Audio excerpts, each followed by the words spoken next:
Just because someone is in therapy, it doesn't mean they're a good person or a good person for you. Just because someone meditates or goes on a bunch of healing retreats or does yoga doesn't necessarily mean that they're a good person or a good person for you to be in a relationship with. You want someone who can show up for you, who has enough insight into themselves, enough emotional intelligence to work through problems with you, and who, if they're going through a really hard time, if they're really struggling to the point where it's negatively impacting them and your relationship together, that they are willing to go get help. So maybe it's time to just throw away all those rules and replace them with standards that say that you need to be with someone who is kind to you, who shows up for you, who can work through problems with you, and who is right for you. I am not saying that therapy is bad at all. I've been to therapy, I'm a yogi, I meditate, I've done all those things. And it's because I have been in that world for so many years that I know how many really dysfunctional people can be doing that. They're searching for sure, but that doesn't necessarily mean that they're really doing the work or they're getting the right help.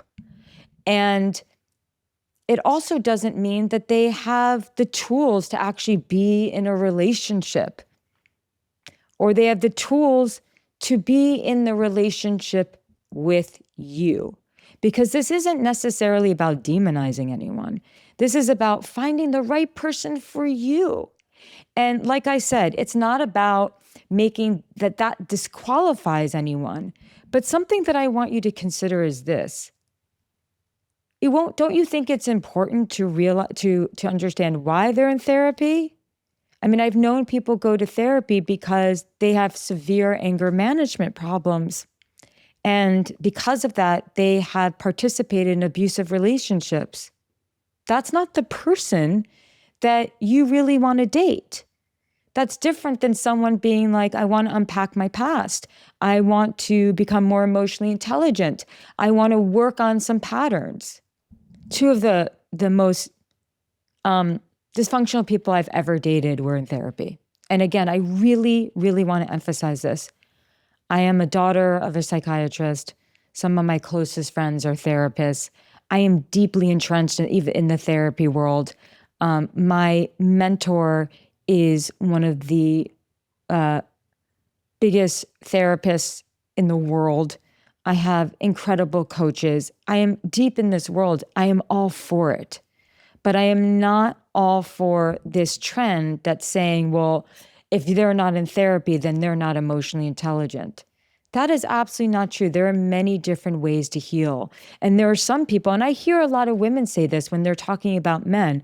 There are a lot of men I know who are doing the brave work of men's work, right? They're not actually working with a therapist because that's not helping them. What's helping them is to be around other men and to feel a sense of brotherhood and to feel a sense of community. And then that is how they're healing. There are some people who are healing through the 12-step program. So there's just lots of different ways to heal. And I don't think that someone being in therapy or doing yoga or doing all the right things and saying all the therapy speech is necessarily the right person. And you just have to be really careful, because the right person for you is the person who you have just enough compatibility. Because I actually think compatibility is somewhat overrated.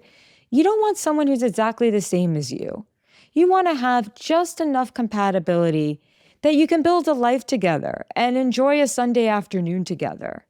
You want someone with whom obviously there's some chemistry, there's attraction, but also someone who you can grow with, who you feel comfortable with. Someone who says, you know what? I can really be myself with this person. And you can say the same about them. Someone who, at the end of the day, like, there is just no one else you would rather be with. And that doesn't mean it's always going to be perfect, but it boils down to that, just like really strong friendship and really strong teamwork and really strong camaraderie. And I have to tell you, out of the thousands of couples and even more singles who I have coached and worked with over the many years that I've been doing work with people, is the strongest couples are the ones who, when they feel disconnected from each other, they are equally stressed out about it. In other words, they have a very similar level of anxiety and physical and mental discomfort when the two of them are not connected. And so then, therefore, they have the same level of commitment to finding reconnection. And that is one of the biggest keys to a relationship, because things go really south when one person is more comfortable with the disconnection, or they can handle it, or they're causing more disconnection. You want to be with someone who has the same level of commitment as you do to building a bridge to one another when you're disconnected, rather than creating or widening the gap.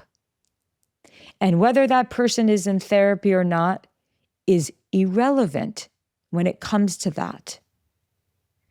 And does it help that? For some, yes. For some, no. Some people are just raised with the value that connection is the most important thing in a relationship, and they will do anything for it. And they learn that from their family. So again, someone being in therapy should definitely not disqualify them.